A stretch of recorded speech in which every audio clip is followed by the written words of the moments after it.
So something I thought would be really interesting to talk about would be social media and just how we live in a world right now. Everyone, when you look on Instagram, these Instagram models or whatever it is, they're only showing the highlights of their life. And so people perceive this as a happy lifestyle. There's, it's highlight after highlight after highlight after highlight after highlight. And so I think when people see this, they think that's what a happy lifestyle is. And when they don't have it, it can cause, them to feel sad. When really it's just human.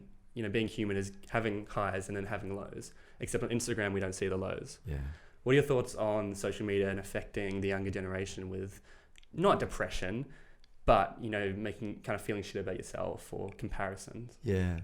The comparison thing is huge. And there's actually research that shows that the longer you spend on social media, the greater your unhappiness and mental health problems. So it's not because there is a lot of that comparison and people think, oh, wow, they're having the perfect life. Here's me. I'm, not getting sunset shopped, not going on the beach each day, not with all my friends having a wonderful time. And there's great things about it, but I think it's really important to be aware that there's big downsides as well. Little bits and pieces are really good. One thing that I thought, there's a guy called Nia Eel, and he originally wrote a book called Hooked. And he was the first one to really document why people get hooked on social media. He worked out what people do, what Facebook does, what Instagram does, to do that. And so he documented it. It's actually a science, how they make it addictive. And he has now written a book called Indistractable.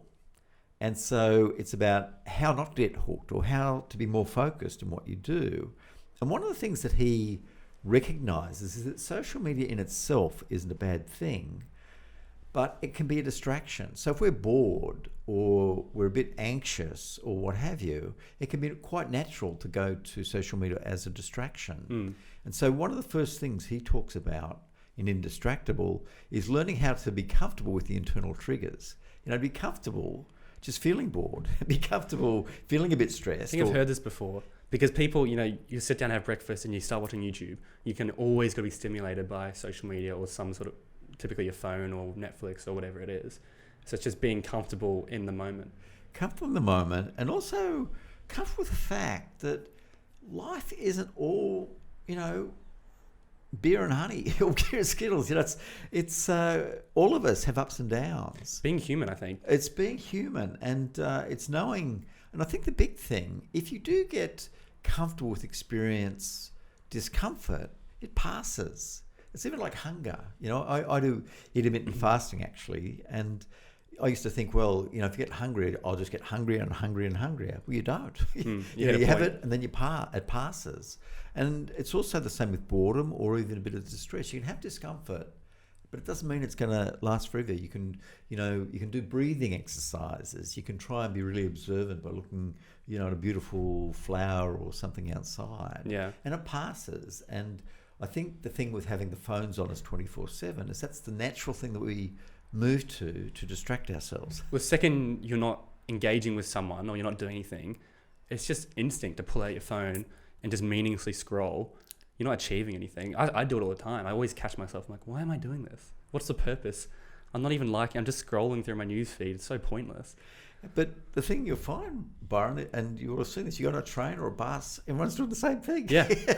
And it doesn't matter what age they are. And I think people have lost a bit the ability to daydream. And there's something not good about that because with daydream and with being comfortable in our own skin, new things happen, creativity happens.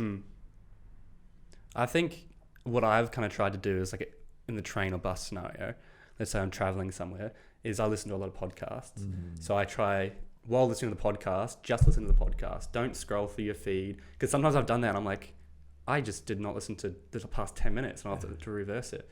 So I listen to podcasts, or even if you listen to music, you don't have to be on your phone. You can just sit in the train and listen to music, or just sit in the train and listen to the podcast.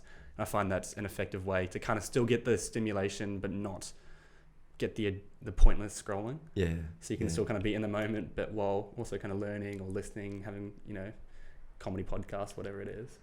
And I think that's a really good point. Just doing one thing, because there is that temptation to listen and scroll at the same time. Well, you don't achieve anything. You can't engage in what's on Instagram, and you can't remember what you're listening to. Yeah, generation of multitasking. Like people think we can do it, we can't.